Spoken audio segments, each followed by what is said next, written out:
Why is creation groaning and its context? Okay, so for this, we have to go all the way to Genesis 3.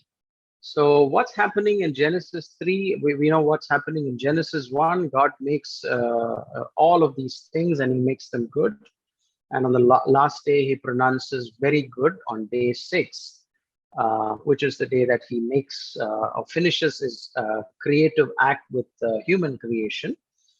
And so what happens in Genesis 3 is the entry of mistrust, the entry of disobedience, and the entry of outright rebellion, where man chooses to listen to the serpent, the vicious serpent, rather than hold on to what God had already told them and warned them.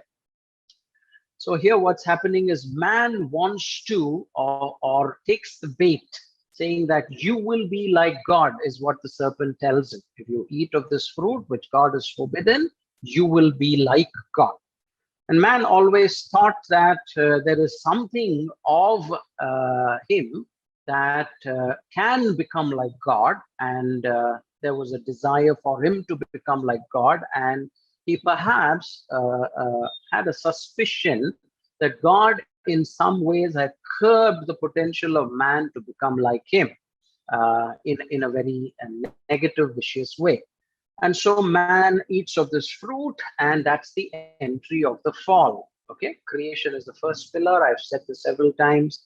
The next pillar of Christian theology is fall, and then comes the third pillar, which is redemption, and finally the consummation. Okay, new heavens and new earth. Redemption is Jesus Christ. Okay, and so because of the fall, and when the fall happened, what is happening is not only does our spiritual relationship with God gets severed, our relationship with ourselves gets severed. Okay, that's when we have the first feeling of guilt, the first feeling of shame, and the first feeling of fear. Okay, and then our relationship with our neighbor, in this case, Adam's spouse or wife, Eve. Okay, that also gets severed. He starts blaming her and she starts blaming him, and it still continues even till today, as we can all testify, those of us that are married.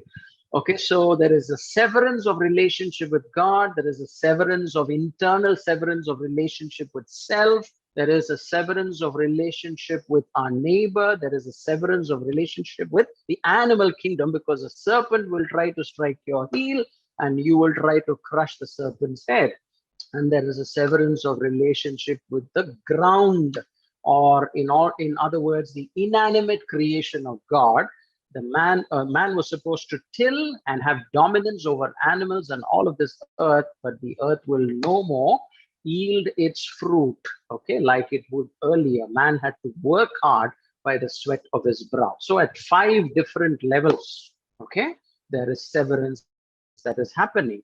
So since that day onwards, creation, which was made to be perfect and made to yield maximally and thrive maximally and express itself abundantly, is in some ways curbed, and is in some way made imperfect, and is in some way limited.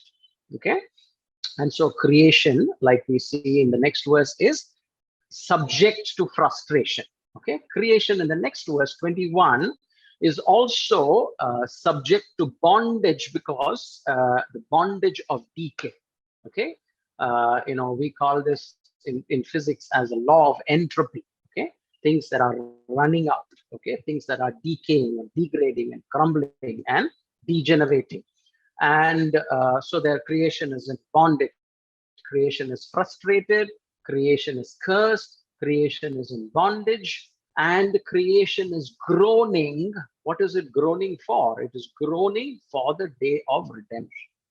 Okay, just like a mother who is in the pains of childbirth will be groaning until that time when the baby comes out, and she feels relieved, okay, of the fact that she has delivered this child in a healthy way. Creation seems to be waiting and longing and yearning and growing and groaning for the day of redemption. When is that day? That is the day when Jesus comes to restore all things and make all things new.